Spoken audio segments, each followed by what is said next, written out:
always a pleasure to be here, and I always try as hard as I can to support this excellent platform that's so flexible, that's responsive, that's contemporary, that's in people's homes, in people's pockets and in people's hands, wherever they happen to be.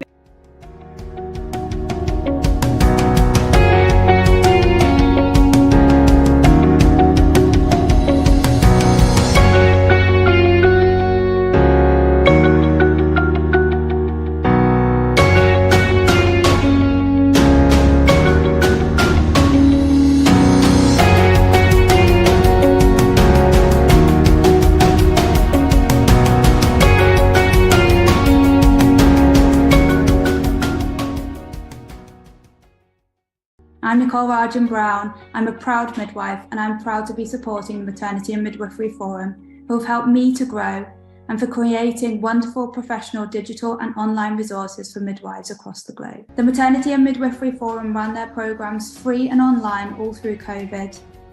Now we want to grow the catalogue, spread it worldwide, and keep it free to use for students and staff. To do this, we have launched a fundraising appeal to help keep all of the 8 wonderful maternity and midwifery festivals free. Keep the weekly Maternity and Midwifery Hour and the weekly newsletters free to midwives and maternity staff. You regularly tell us how much you value these free resources, so do give what you can.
Welcome to Matflix, video streaming from maternity experts. My name is Dr. Jenny Hall. I am the box sets curator at Matflix, a fellow of the Royal College of Midwives and a former editor of The Practicing Midwife. At Matflix, we bring together videos of talks from top maternity experts into box sets to support your continued professional development, study and revalidation. It is a perfect study accompaniment for midwives, maternity professionals, midwifery students and anyone thinking about a career in the maternity services. My job is bringing together the latest thinking area by area so you do not have to. Not only do you get the video of brilliant talks and relevant content in thematic box sets, you also get access to the audio version so you can listen on the commute or while you walk the dog. Plus links to the latest research in the relevant field, government policy documents, the presenter's PowerPoint and more besides. Sign up to Matflix now for the best video streaming from maternity experts.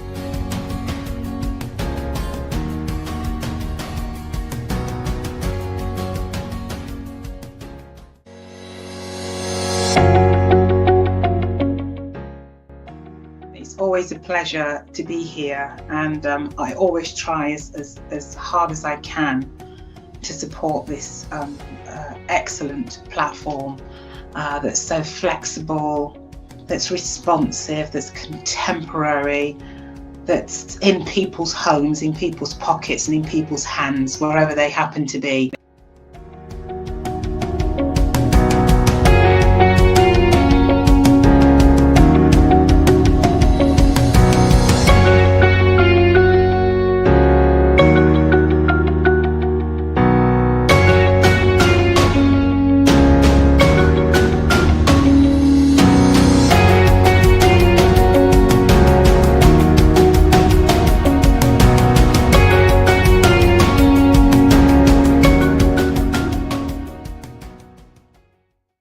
I'm Nicole Rajan Brown. I'm a proud midwife, and I'm proud to be supporting the Maternity and Midwifery Forum, who have helped me to grow, and for creating wonderful professional digital and online resources for midwives across the globe. The Maternity and Midwifery Forum ran their programmes free and online all through COVID.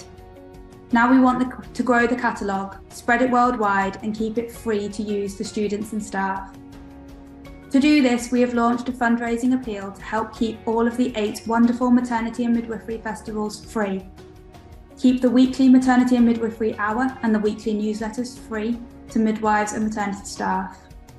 You regularly tell us how much you value these free resources, so do give what you can.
Welcome to Matflix, video streaming from maternity experts.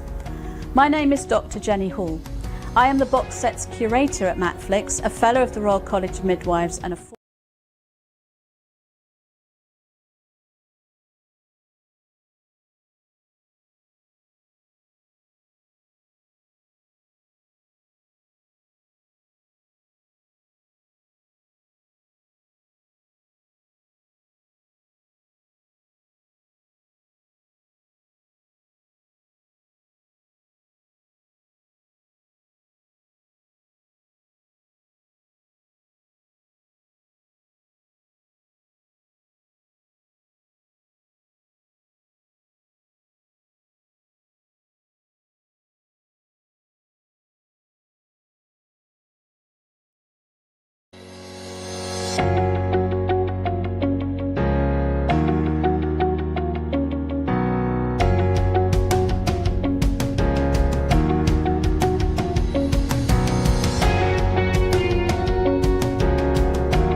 And welcome everyone to this week's Maternity and Midwifery Hour.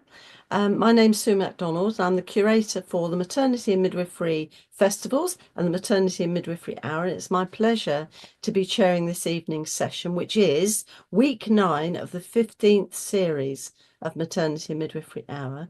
And I'm delighted. I'm joined by two luminary midwives. I love this. I have Dr. Jackie Williams and Tracy McCormack. And here they are. Welcome, both of you. Now, because we always do this with our guests, we ask them to share a moment of the week with us. And it can be anything and everything. And shall I start with Tracy? Tracy looks as though she's had a good think about this. Welcome, Tracy. Thanks for having me, Sue. Yes, I have had a good think. This has been a good week because we did say yes to the dress for my daughter-in-law on Saturday. So, yes. So, yeah, that was the highlight. She didn't say yes to any dresses, but we at least had a fun time looking at different ones and thinking about what we were doing. So that was really exciting. Oh, fabulous. And is it true they give you a glass of bubbly while you're looking? Yes. Definitely. I like that. I like that. That was the highlight, actually. It was quite nice. Wonderful, Tracy. And I mean, now, once you start looking at the dresses, there's going to be dresses for your good self, of course. Yes. Yes. Yes. Yeah, well, I've started looking as well. So. Fabulous. Thank you so much for sharing. That's a lovely one. Thank you for sharing that. How about Jackie? Do you have an equally delicious moment of the week? Yes, quite different, I think, for me. But I live in Lincolnshire and the daffodils are finally opening. A little bit late, I think, actually. And although we've got this chilly weather, they are beginning to come out. And what that means is that my daughter is returning from deployment because we've been waiting since January. She's been on deployment. So now that it's March and the daffodils, she's coming home on Saturday. Oh, how wonderful. I think that's cheating. That's two moments. 2 moments. Oh, 2 moments. Daffodils and daughters coming back. How lovely. That is fantastic. It is very cold. I'm sure our audience will have noticed it's a bit cold where they are. We certainly have. And there's something about those golden daffodils now coming up that really gladdens your heart. So thank you so much for sharing the 2 moments of the week. Now we're going to just do the usual little bits and pieces before we unleash our speakers on you. And I'm just going, and I think because this is very much on my mind, because you'll know, those of you who are with us as regulars will know this. Those of you who are new, welcome. And we're glad to have you. These maternity and midwifery hours started 5 years ago, right at the beginning of the COVID lockdown. And we kind of came up with it because we knew midwives and student midwives and the people who were in maternity care services couldn't access study days, conferences, or anything like that. They were really busy in the clinical area. It was a really stressful, scary time. And a lot of you who are watching now will have memories of that, and I certainly did, because a few days ago we had the sort of the reflection day on COVID-19, so it's very much on my mind, and we've carried on. And initially we had a lot of focus on COVID-19 because it was new and services were having to change, and education particularly, which is kind of what we're going to be looking at this evening, was particularly hit. And there was a lot of very creative work and a lot of work from our regulators who are with us to make sure that students' learning and development and their route to become midwives was protected at the same time as protecting them, and ensuring maternity care was provided for women and babies. So it was a scary time, and I'm just very, very remembrant of that because we're 5 years old now doing this maternity hour. Also, for those of you who are new, you might not realise everything we do on the Maternity and Midwifery Forum is recorded, and you can access it afterwards through Matflix, and that is on your resources sheet, accessible on from Paul is going to make that accessible to you. And also you can, for a smallish subscription, you can join that and access all of the stuff that's done on Maternity and Midwifery Forum, on the hours and on the festivals. I think the health warning I would give is once you get into it, you can't get away very quickly because it's so interesting. You'll find lots and lots of really good stuff. Really good if you're doing revalidation. Really good if you're doing a project or dissertation because there's so much there.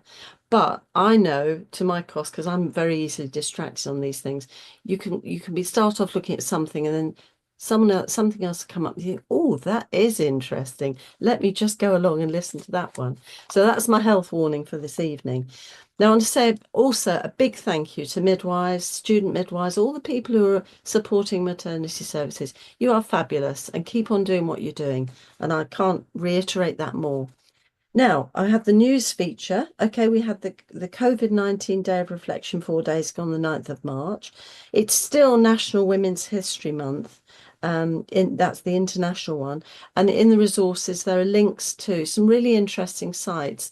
And I think it's really important. And I know I kind of always think midwifery is a very woman-dominated profession.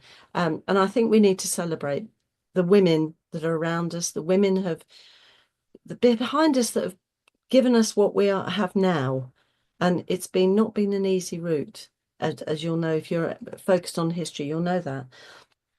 It was also International Women's Day at the weekend, International Day of Women's Judges also. We're also still in the month of Ramadan, and this is, for those of you who know, will know better than I, the time of fasting, prayer, and more importantly, reflection and community. Very important time. It seems to be a very busy month this March. We've got National Nutrition Month. We've got Endometriosis Awareness Month.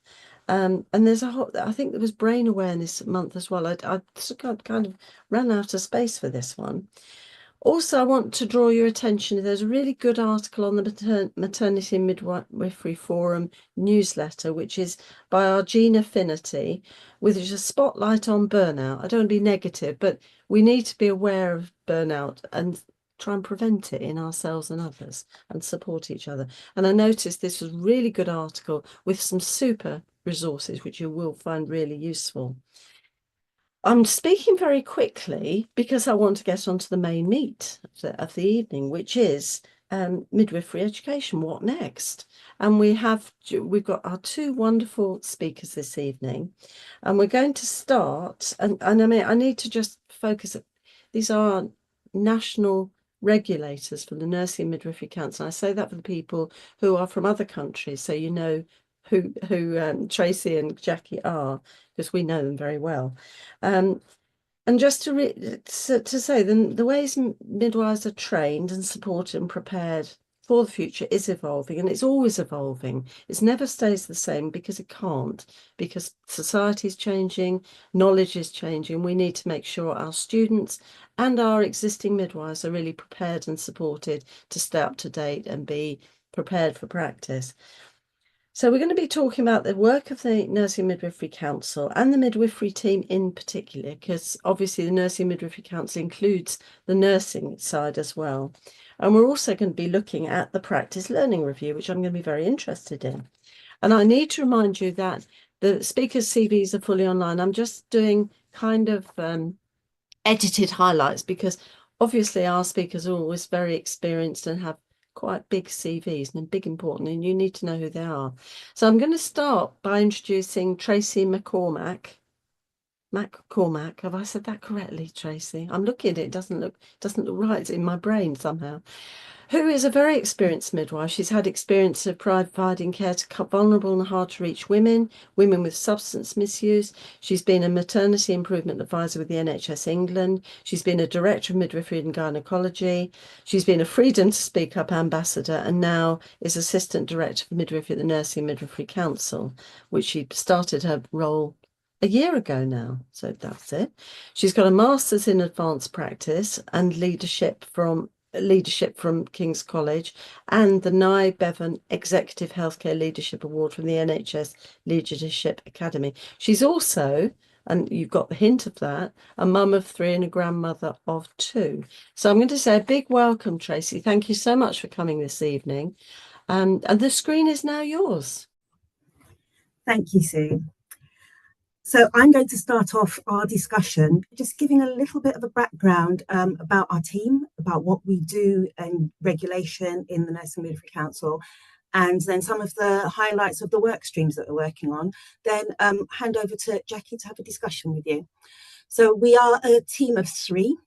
As Sue said, I started with the team last March, so exactly a year ago now. Jackie has been with the team since 2018 and Verena 2019. We're quite an experienced team, and our experience covers midwifery in the hospital and community, including midwifery-led units, home births, free births.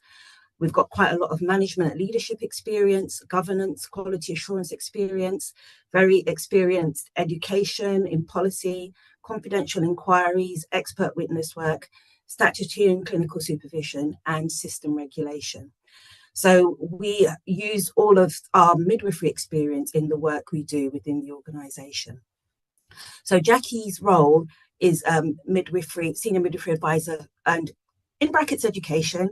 Verena is in brackets policy, senior midwifery advisor, and I'm the assistant director.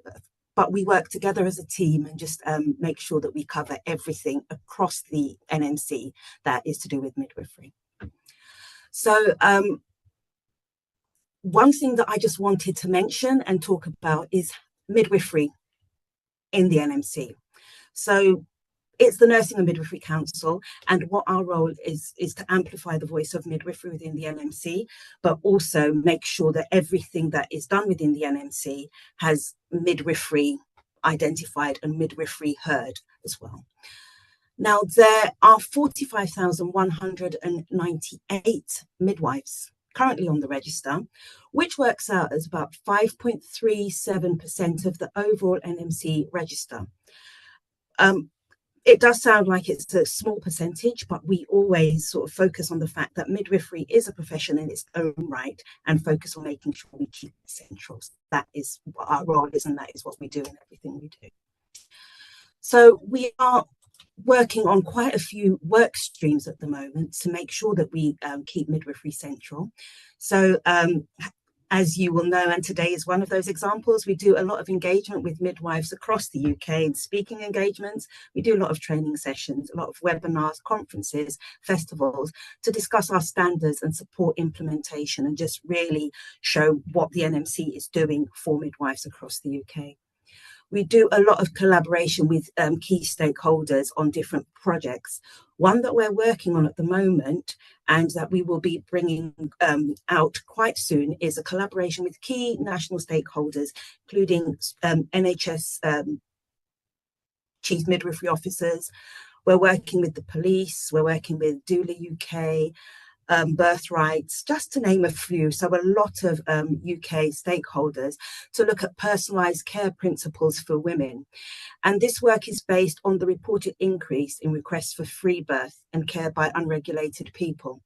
And we did find that it was a very important piece of work for us to be involved in, because we have the UK perspective, but also we have the Articles 44, which is the protected title of a midwife, that it is illegal for somebody to call themselves a midwife, and also Article 45, looking at the function of midwifery. And because of that, we did feel that we wanted to be part of this piece of work. So we are in the process of looking at drafts of this piece of work. We've had a lot of collaboration and focus groups and task and finish groups over the summer to create principles that look at what this means for women, what it means for midwives and the wider maternity team, and what it means for organisations, and how we as a collaborative can support having sort of clear messages in the form of principles for everybody. One of the things that kind of fell out of this discussion was the fact that there was no data around this. So we are in the process of collecting, analysing the data that we collected just towards the end of the year, from 146 units across the country, to find out what the impact in the rise of free birth requests has been for trust and health boards. And this information will be analysed and sort of published alongside the principles that we hope to have sort of in early spring. So that is a really big piece of work that really will sort of support midwives and support the wider maternity team. We're going to be participating in the upcoming review of code and revalidation, and we will be coming out next year to speak to people about what this means for them and get people involved in that. And also we'll be looking as part of this what that means for advanced midwifery practice in terms of how people revalidate there as well. Jackie will be talking about participating in the ongoing work with the Practice Learning Review, so I won't talk about much about that. That will be something that you'll talk about a bit more. And we're also looking into medicines management and into our midwifery exemptions. Verena is leading a lot of work around that. We're supporting midwifery education through the quality assurance processes. We're considering EU directives in our work. And we, if everything we're doing in the NMC, this isn't just midwifery specific, we're looking at the use of AI and technologies in how we sort of enhance our work and things, but it's not a midwifery specific thing. And we're supporting a public midwifery campaign. We're at the early stages of this at the moment. And this has come about, and we actually had our midwifery strategic advisory group yesterday, and it was something that was discussed about celebrating midwifery. How do we celebrate midwifery? How do we bring out the good things about midwifery? So we're looking at how we can have a campaign that actually gets us to support that again and get people to understand how amazing it is to be a midwife, really, and what it means to work as a midwife. And another thing that we're doing, which is alongside that, there are a lot of national reviews and inquiries at the moment, and we are giving a midwifery voice to the work that's going on there. So in a nutshell, really, well, quite a big nutshell, we're championing midwifery regulation and across the NMC in all the work streams that we can influence within the Nursing Midwifery Council. Thank you. Fabulous. Gosh, there's a lot of work. Yes. You make it sound very straightforward, and I mean, it's not a huge team doing all of those things, and there's a lot of complexity, especially around the sort of work about the EU, because for years and years, and I say this as a midwife teacher, we've always felt that those EU midwives directors are so precious, and it's that's one of the things it's quite tricky to think of not having. But yes, you need to, because we need to be able to work together, especially in these times. And I love the sound of the celebration of midwifery, because as you said, and I think it's worth people thinking about this, because there have been several reports, and many have been quite critical of midwifery and maternity care, and we need to acknowledge where we haven't got things right, and we need to improve things like communication with women and families. But also it kind of leaves midwives and student midwives, and we were talking about this a bit earlier before we came on to speak to everybody here, about feeling proud to be a midwife and being in a profession that is providing something special. And I think you did mention in your CV, Tracy, being very proud of being a midwife, and that really comes over beautifully. And I think I'd like our audience to just hold on to that, because it is so important, because it's easy, especially when we're stressed and the work is hard and we're busy, to sometimes forget why we came into midwifery, and that joy that you get of providing care. And that's not just catching babies. Again, we were talking about that a bit earlier, but it's about the provision of real special care to women and their families and their babies. So thank you, Tracy, for getting us started. And I'm going to have to move on now to Jackie. And I'm delighted. I mean, Dr. Jackie Williams is an old friend of ours, and she's been on the Maternity Hour a few times, and she's very welcome. It's lovely to see you. She's a very experienced midwife, midwifery academic and practicing midwife with over 30 years involvement in pre and post-reg midwifery programs. She's a senior fellow with the Higher Education Academy. She's got particular area of expertise in quality assurance. Her doctoral work researched resilience and its development in student midwives as they navigate the undergraduate midwifery programme. She's also a fellow of the Royal College of Midwives, and her current role as senior midwifery advisor at the brackets education is very much about supporting the development of the new education standards and the wider work of the midwifery matters across the NMC. So thank you so much for coming, Jackie. Welcome. Thank you. Forward to hearing about, mostly about the NMC review of practice learning, and why is the NMC doing this? It's always been, mind you, I don't know, I'm asking in a way because it's always so easy. I'm always so busy, I'm sorry, developing new areas of work and well, let's start with that though. Tell me about this NMC review of practice learning. Well, would you believe that the standards of proficiency for midwives and the original standards for pre-registration midwifery programs are now coming up to being sort of 6 years old? When it was November 2019. So and we did a review when we left the EU, and we didn't have to align with the EU directives anymore. So in fact, the standards of pre-registration midwifery programs were refreshed in 2023. Now, it was interesting at that time that nursing sort of slightly I mean, our standards are quite different between nursing and midwifery. And I think that's really important to acknowledge, that when we look at standards, we do have that alignment with our nursing colleagues, but sometimes we do need to differ. So the standards of proficiency are quite different, as are the programme standards.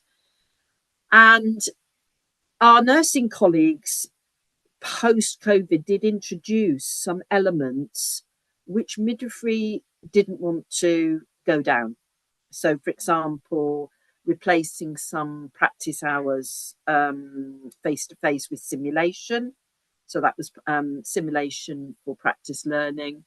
And they actually had an amount of hours that they could use should the universities wish to do so.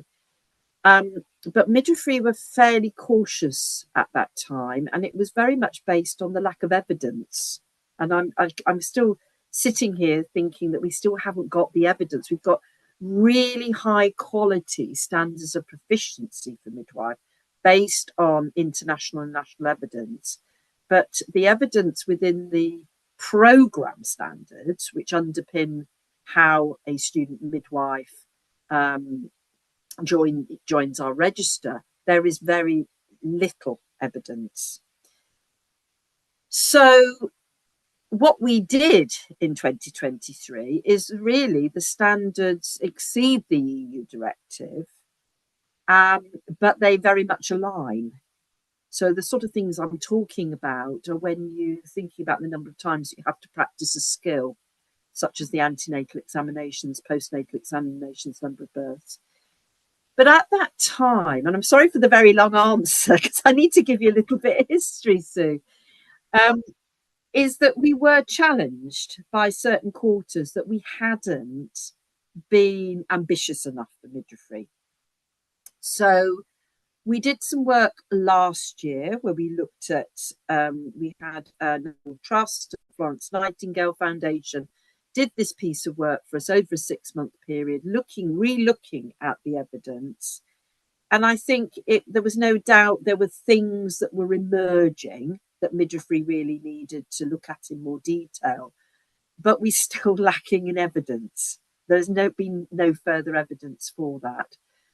But we do need to do something. We need to really think about maybe the direction of travel. So we're just about to embark on this second part of this work. And council actually approved that we would have those 5 key learning lines of inquiry, and obviously midwifery is included in that. So that's really where we are at the moment, and that little bit of plotted history to explain why we're doing this. No, it's very interesting because And I always have this by my side. And those of you who haven't got a copy of this, it is available online. And this is the proficiencies, which is very in-depth, and it's based on the Lancet study Yes. that was done, and very evidence-based. And I'm Yeah. sort of always And we're not looking at the standards of no, proficiency at the moment. I think we need but to it's make kind of that clear. that's kind of people are familiar with that, and it's Yeah. kind of, it drives the way we are teaching and learning, I guess, doesn't it? Because Yeah. this is relevant for midwives as well as students, because we should all be able to achieve those things. Yeah. Just so what are you going to look at? Because if there's a lack of evidence, which I mean, a lot of it is like I think we were talking before in the past about the 40 deliveries. And I know this is one of the things that students have a problem with. And that's not necessarily evidence-based, except it worked in the past. I guess everyone had a particular standard. So what are you going to be actually looking at in this review? Well, these key lines of inquiry have really come out from what Nuffield Trust found in their work, because they conducted a literature review, which obviously was sort of lacking still, but they did a lot of focus groups. They spoke to a lot of students, practice supervisors, whole range of midwives. And there were some concerning things that actually they shared with us. And I think what we recognise is that for some students, practice learning is not a positive experience. And unfortunately, it tends to be what we found during that research, particularly, it tended to be the students who had protected characteristics and those requiring reasonable adjustments, that ones that were found to be challenged more. So we need to look at that. We need to look at those learning experiences of those cohorts particularly. And because we know that if they are not positive, it affects their learning, their ability to achieve their proficiencies, and it impacts on retention. Now, this is going to be across nursing and midwifery. And I think that's important to say, that there's those commonalities. It wasn't just within nursing or midwifery that these were, it was right across all the student cohorts. And I think we recognise as well, because we were hearing this from people's experiences, that we need to look again at the type of support that is offered to students through practice supervisors and practice officers. So this could mean that we not change standards per se, and we don't know what we're doing yet. So I don't want people to think that we're making changes, but it could be that we strengthen as opposed to replace or change or add. This is why it's so important to do these in-depth work in these particular areas. And of course, for nursing, who've got nursing associates, they have protected learning time, which is a specific thing. So this whole issue about being a student and not counted in the numbers, and for some actually having that protected learning time is important. So that's the other area we want to look at. And then when we come to midwifery, and nursing will have something similar, we actually want to evaluate aspects of the midwifery curriculum. So whilst the ability to achieve things like births will be included, that is not the total focus. No. Because if you remember, Sue, the number of proficiencies within those, what they have to achieve is huge. And I know from personal experience, midwifery students will be working in practice, will be in practice, working towards those proficiencies way into that third year, right up to the wire. Our nursing colleagues tend to be slightly different in that regard, but even at the time, midwifery educators knew that it was very packed. And of course, I'm sure aspects of length of programme will sort of come, which was a very much unresolved issue at the time. So yes, you know, births might be something that we will be sort of looking at, but I think the message I want to get over is we need to do a wider evaluation because there's all of these other sort of elements. And then, as Tracy mentioned, that we want to strengthen some indicators and metrics around our educational quality assurance. So there's definitely sort of some work to do, which in a way perhaps your audience may not be quite familiar with, because these are things that assure midwifery programs and working with the universities. But that's an important strand of work as well to do. So it's important that people sort of are aware of this sort of very holistic view, although we're actually only, you know, it feels like we're sort of honing, but practice learning is very complex in terms of all the elements of it. Well, I'm thinking it is very complex because this is a huge project. How long is it going to go on for? About a year. And again, we haven't got exact timeframes at the moment. We've still got things to do behind the scenes to sort of, you know, start beginning to do the work. We're going to have to do a public consultation. We aim that if there are any changes, and I think that there is an if here, because I'm not saying where we're going at all on this, that will become in place for September 2026. But that all depends, everything in place.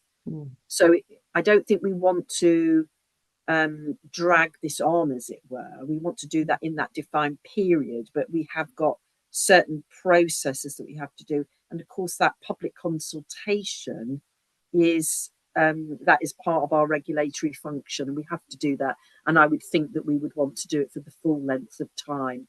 And of course, that's public. And if you remember, we got over 1,000 responses from the public when we went to consultation back in 2019. So we absolutely need all the voices who, from people who use maternity services, as well as obviously people that work within it, and obviously students as well. So that's the sort of time frame. But we're very much at the start of this. We don't know how we're going to do it, but in terms of we don't, you know, we haven't got an absolute plan in place yet. We know that from how we've done things previously, that it's really important to get the right people, people consulted, wide engagement. But how and the sort of time frame for that's still to be determined. Very multi-layered, actually, isn't it?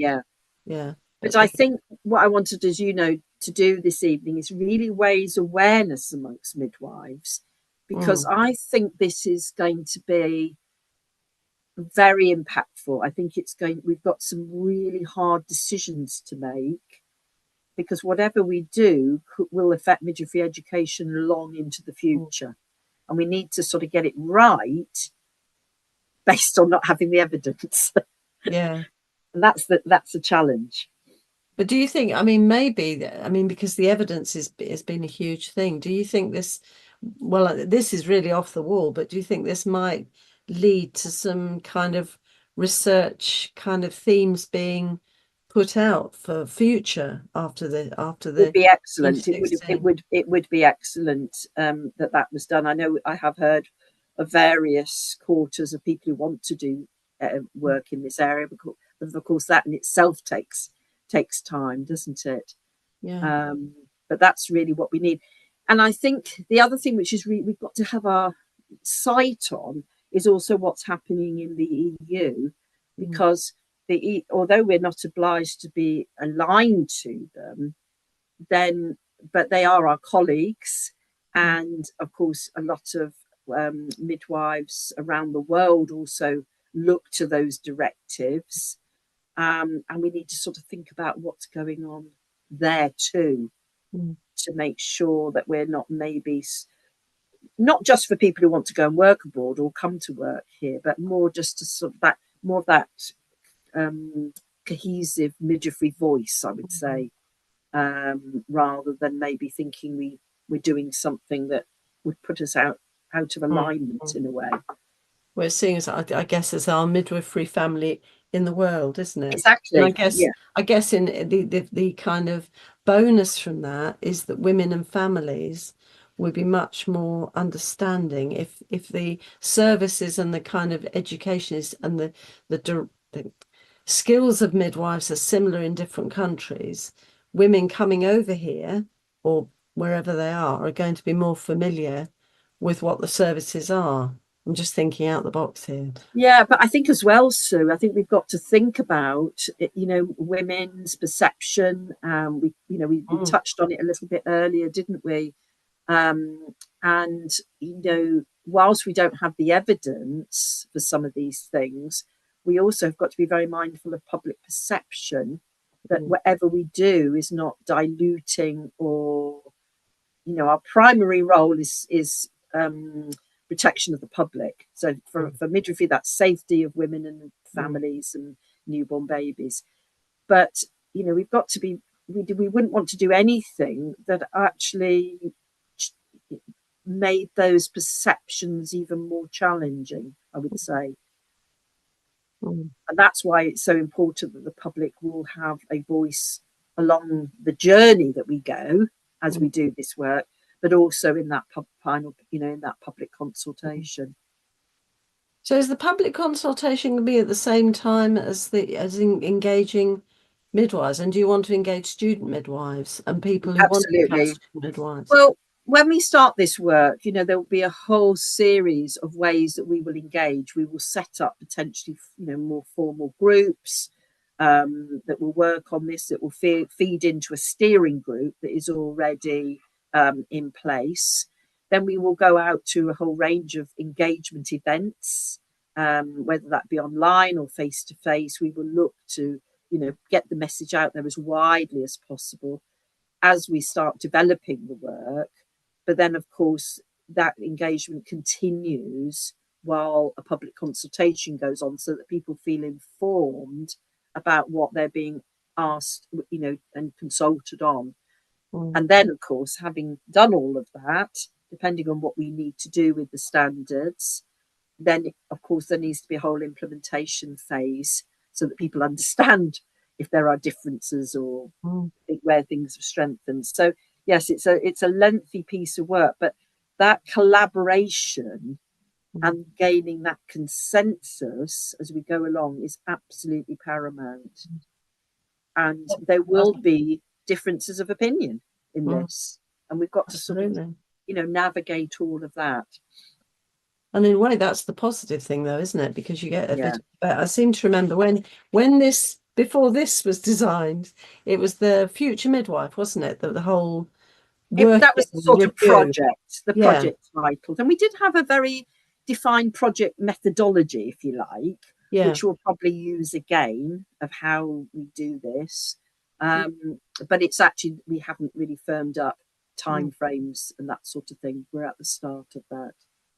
And I would have to share, as I was involved in some of the meetings and engagement events, I have to say it was very exciting.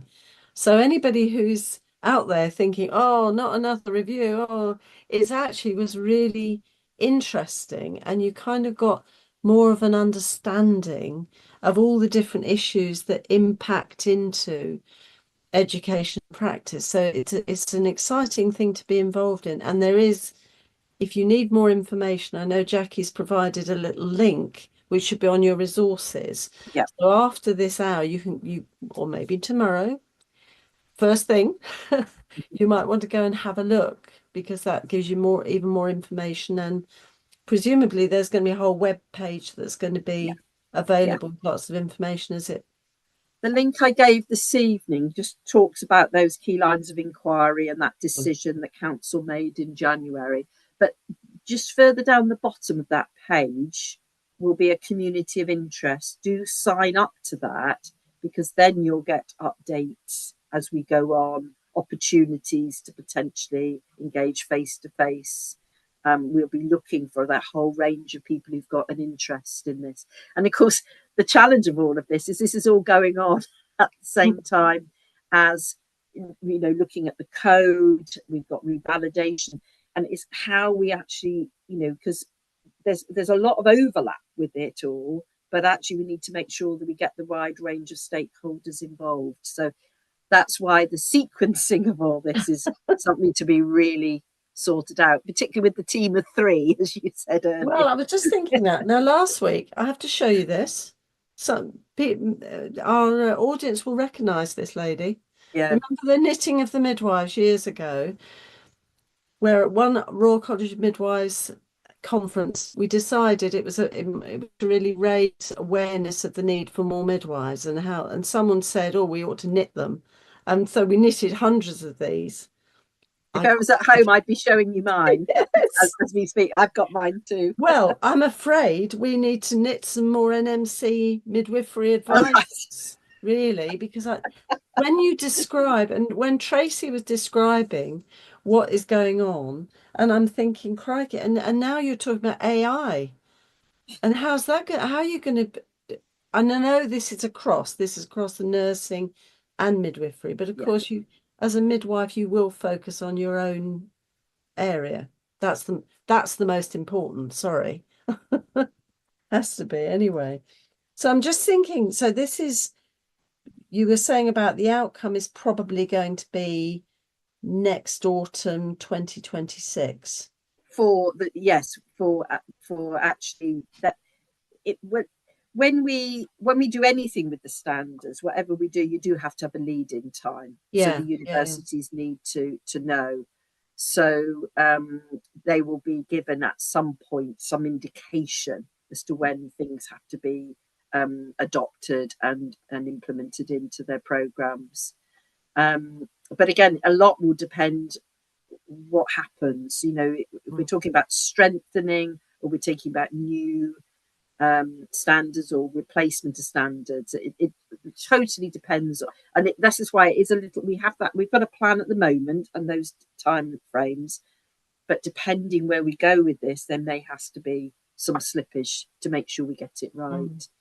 Because I think this, you've got to bring people on that journey, particularly if they haven't maybe thought of some of these issues, maybe in that sort of depth before.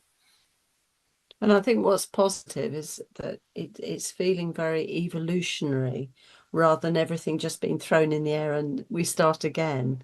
Yeah. This is kind of looking at what we've got more with a it feels to me like a critical eye and getting women, families, other stakeholders, students, midwives, everyone being involved.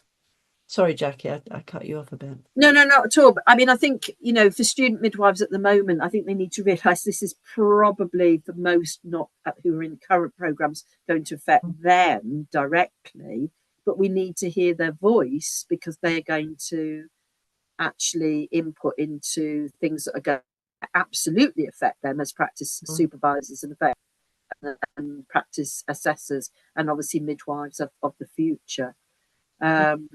So their experiences is absolutely vital in all of this. And I think the other thing just to remember is that it isn't just, there is a whole team of people that actually support us in these endeavours. So absolutely we're in that space, but we work very closely with our policy colleagues, with our communication colleagues. These are people who are not midwives, but they bring that expertise. So we work in a multidisciplinary way within the NMC, as well as ensuring we get the right stakeholders and the right groups to input. And as you say, great opportunity for people if they do get asked, or they we ask for volunteers to come forward. And of course, the other thing I must mention, Sue, is that we have to think about it from a 4-country perspective. Definitely. Because, and that is also often a challenge, because if we think about that, we have Northern Ireland with an Ireland border and midwives moving between the two areas and on different regulators, that also has a sort of an implication to all of the work that we do, as well as, of course, equality, diversity, and etc. But this is why we need a good range of people to help us in all this. Definitely. I think so. Anyone who's watching, just be aware that you could be in that community. Now, what is it? Community of practice. It's a community of Interest. So Community there's a link for them to actually, we Fabulous. have a number of those at the moment for people who, if somebody's interested in advanced practice, we've got something similar, but this one particularly is for the practice learning review. And it means then that once you sign up to that, you get updates regularly, and then you'll be aware of, you know, whether there's events or other things that we're actually sort of doing. So it's important for those interested to, and that can be students as well as midwives. So anybody who's interested. But it doesn't mean you have to go to events, but actually it's really good if you do. Yeah. So put your name down, because you can always opt in and opt out as you go. But the important thing is the voice is heard. The voice. You were talking about obviously how we've worked differently since COVID, and I mean that is the best thing I think that's come out of it. By working in this way, we've got a much wider spread. I mean, the NMC traditionally used to sort of turn up at various events and people got invited, and those are important, and I'm sure we'll do some of those.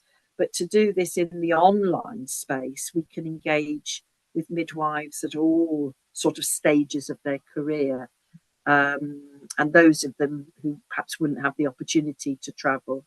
And I think they want to hear from international midwives too. I mean, it'd be really fantastic to hear what they think about all of this and their experience. Fab. Okay, well, should we? So I'll say thank you, Jackie, for setting the scene now. So we've got some time for questions. I know there's already some questions. Now, I need to just warn our audience that I look over here because I've got two screens, and my friend Paul is putting the questions through, so we can share them now with Tracy and Jackie. So I'm going to start with now. We've got the first question was Laura. Hello, Laura. And Laura says, I'd like, if possible, to ask a question re midwifery education. As a return to practice midwife, we have been told by the university we have to do the NIPE for re-registration, but NMC state we don't need to do the NIPE to revalidate, as it's not a requirement. Any help or advice, support, please? Yeah, really good question. Yes, I understand the question. So when we set the new standards of proficiency back in 2019, we included the systematic examination of the physical systematic examination of the newborn. We don't, in any of our standards, align to particular things that are going on at the time, because things change and we've got to have some longevity for the standards. But those standards, the little important bit in the proficiency say that they need to align to local or national guidance. And of course, we do have a slightly different approach in the 4 countries. But in England, the universities are now actually teaching to those NIPE standards, the newborn infant physical examination. So when somebody is returning to practice, that they actually align with that standard that the university is teaching to. So although our standards don't specifically say NIPE, it talks about local or national standards, but the universities do teach to that standard. Yes. So Laura, within your programme, you'll be following over the months almost the same proficiencies that the third years need to achieve, and that's what you'll achieve as part of your return to practice. So you'll be able to be a NIPE practitioner if you are in England, studying in England. Yeah, I'm conscious that there are different terminology, and NIPE refers to specific bits. England. Yeah. Whereas I think increasingly people are using systematic examination newborn, which is the whole top to toe, which is a little bit, which incorporates NIPE. Exactly. People, I think sometimes midwives locally, Laura, use NIPE as a kind of shorthand. Yeah. But I think what the other message to say is that these are a minimum standard, and the universities can can exceed that standard in certain elements, so that even the universities might slightly differ in what they require. So it's really important when you're signing up for these programs to know what to expect from that university, because that's what they've been approved for. Yeah. Okay, fabulous. Well, we're moving on to Kerry. Hi, Kerry. And Kerry says, my question's for Tracy. In your consultations around free birth, are you including individuals who have chosen to free birth, as well as traditional birth attendants who are hard to reach and engage with? But I think it's an important aspect of this. I think it's individuals who've chosen to free birth, as well as traditional birth attendants. I'm not sure. You might actually, sorry, Kerry, you might need to clarify traditional birth attendants, because this feels like a more international term. Yes. We would use midwife. So maybe if you can clarify that and come back. Sorry, Tracy, Okay. I hadn't written the whole question. Okay, we'll try Claire Bunyan. Hi, Claire. And Claire says, will SSA be reviewed? Whilst there are some good things about it, in my experience, some practice supervisors do not have the same buy-in to the students' experience and learning as the old mentorship system. I'm not sure if that's a Jackie question. The SSA? Yeah, it can be. I think we definitely know that there are probably areas within the SSA we want to strengthen, and that's been based on the experiences that the students are telling us about, and the practice assessors and supervisors are telling us about. This is not a rewrite of the standards. I have to sort of stress that, because that is a huge piece of work. But I think looking at various standards which align to what we found in that part one piece of work with Nuffield is important. And I think, we were talking about this yesterday, weren't we, Tracy, that we still recognise there's still quite a lot of work to do around implementation and adoption, and we of the standards, even though they've been around a few years now. So I think, within our wider work that we do out with this learning review, I think we need to sort of think about maybe some slightly different approaches to build on what we've been doing already. Okay, more work in progress. Crikey. Okay, I've got Talia Uyenemen. Sorry, Talia, if I've pronounced that badly.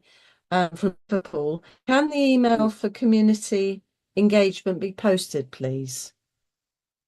I think that might be one for Paul, if Paul can post the community engagement. Sorry, Jackie. Well, you have to sort of if you follow the link in your resources, and then you go down and there's a link, and that's what takes you to the page that you need. All right, okay. If Paul can help, that would be great. But I think it'd be useful to get some of the background, because I've sort of précised the key lines of inquiry, and it's a bit more context, I think. Okay, fabulous. Thank you.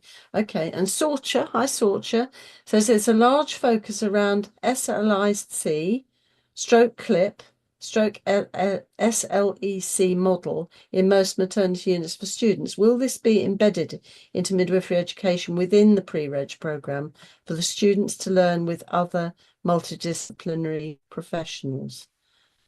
I think this is my big one. Again, we don't ever stipulate certain models, because, of course, models, evolve and develop and change, new ones come along. But I think that's absolutely what the SSA standards did. It enabled different approaches, such as coaching, to be introduced. So I think that's important. But of course, it then comes down in terms of operationalising this at the local level, working with the universities, working with their practice learning colleagues. So, definitely I'm aware of these, much more diverse sort of approaches to learning. And of course, those standards enabled a whole range of multidisciplinary, multi-agency colleagues to actually supervise students, midwives, which wasn't the case in the previous model. So it does mean that students can spend time with all of these other healthcare professionals, such as health visitors, social workers, obstetricians, and etc. Without sort of, they won't spend, all that time because they've got midwifery proficiencies. But the SSA enabled that absolutely to happen, to enrich their experience of the multidisciplinary, multi-agency teams. We're moving on. We've got Yuande Aluwasi. Says, thank you very much for the lecture. I'm an internationally registered midwife and recently got my PIN in January. Well done. Fabulous. Well done. Great. I'm yet to get a job, but I will like to know how to stay updated as an NMC registered midwife. Maybe I ought to throw that one to Tracy.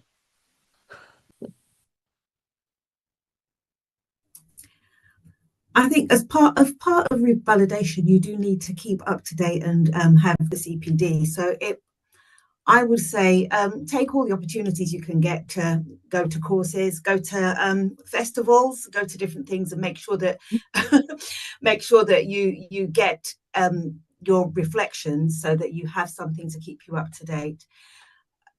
So the 3 years between sort of registering and revalidating are your opportunity to think about what you want your career to look like, how you want to shape it, and make sure that you focus your CPD, your continuous professional development, around the scope of practice that you want to achieve. So be intentional in what you're looking for and look for things that can keep you up to date. There are things such as sort of volunteering, shadowing that you can do so that you are keeping within the midwifery world. And that's what I would suggest you do. Fabulous. Thank you, Tracy. I have to say the NMC has got a fantastic revalidation resource, which is really useful if you want to just check. Because I know sometimes people get to the revalidation date and think, oh, I've got to get all my certificates, I've got to do all these things. But actually, if you do it proactively and start looking at it now, Yuanda, and this is very good that you're thinking about it. If you look at the NMC resource, just look at now, it's www.nmc.org.uk, isn't it? And you just go and look for midwifery and there's a whole revalidation site, unless it's altered since I last looked at it. But points just to add, Sue, I think with the revalidation, that's quite important because obviously there is an hours requirement. Yes. So hopefully the inquirers being, being hopefully going to get some posts and I think if they get into difficulties, there's lots of other people who can maybe help to secure that employment, like the regional chief midwifery officers, etc. That if they want to get back in touch with us, we can help them. And I think the other thing, if they want to particularly keep in touch with the NMC, is we have a newsletter for midwives that you can sign up to as well.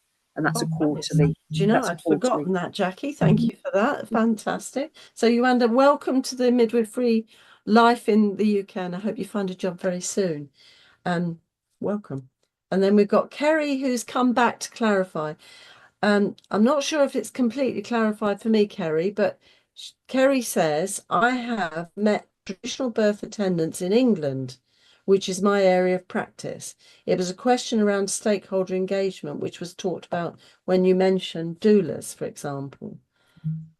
So I'm not sure if traditional birth attendants would be a term we would use in the UK or England as a person because of the well, I'm going to hand over to Tracy, who should probably say protected title, I would suspect. So yes, we use the protected title. So that's why the term that we have used in this piece of work, we started by saying it was around unregulated people because that's what it's about. So whether it's a birth attendant, whether it's a doula, whether it's somebody with a registry that's no longer on the register but that was a midwife, they're all unregistered. And so it will be that they're unregulated from our perspective, and that's what this piece of work has been about. So not just doulas, but I think I said Doula UK because they were one of the stakeholders that were involved. But we have communicated with loads of different stakeholders and loads of different people to get to the point that we're at. Fabulous. But Tracy, there's presumably a nice chunk of information on the NMC website on the There work?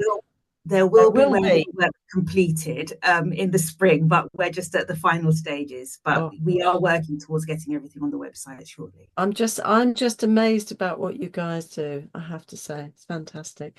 I think we've now, I always say this hour is the fastest hour in the week, and it's come to an end. Now, for the audience, thank you so much for the questions that come through. And if you didn't manage to get the question in, you can always email and get a question in. But also, I'll be very happy if Tracy and Jackie were able to come back at some point, maybe next season. And certainly, mostly Jackie and Verena come to the festivals. So come to a festival and address personally. It's even better to have a chat, informally, whatever. So I want to say a big thank you to Tracy and Jackie for joining us and getting us thinking about the complexity of all of this, the proficiencies and the whole learning and practice learning that's going to be coming up, and get into that. Now you're going to say community of interest. Yes. Have I got it right, Jackie? Yes. Yes. It's all the words now at the end of the day. And also I want to say a big thank you to Angela, who's making sure it's all being recorded so you can access this afterwards. And you might want to share it with colleagues at work in a quiet moment, if that ever happens. And if you're a student, maybe share it with colleagues at university. We like you to share, and that'd be fantastic, because I think the more people know about what's happening is the more we can get involved and have your say, and also know what's happening. It's really important. So resources, this is going to be available as a podcast on 6 o'clock on Friday morning, and also it'll be available on Tuesday with the newsletter.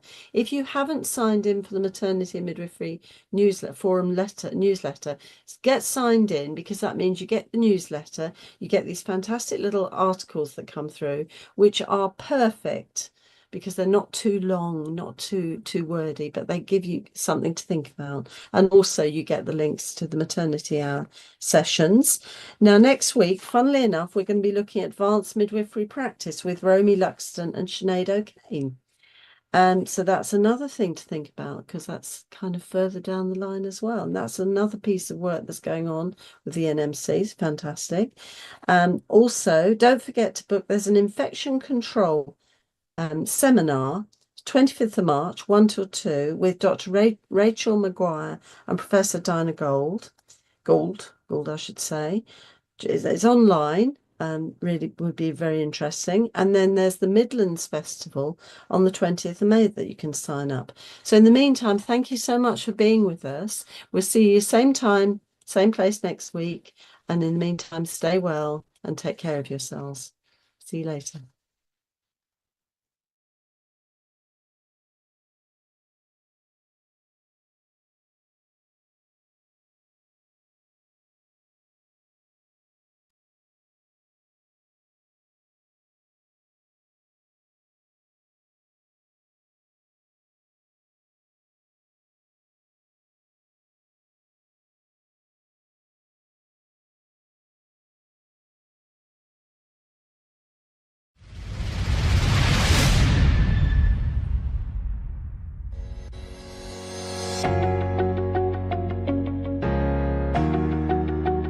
Welcome to MatFlix, video streaming from maternity experts. My name is Dr. Jenny Hall. I am the box sets curator at MatFlix, a fellow of the Royal College of Midwives and a former editor of The Practicing Midwife. At MatFlix, we bring together videos of talks from top maternity experts into box sets to support your continued professional development, study and revalidation. It is a perfect study accompaniment for midwives, maternity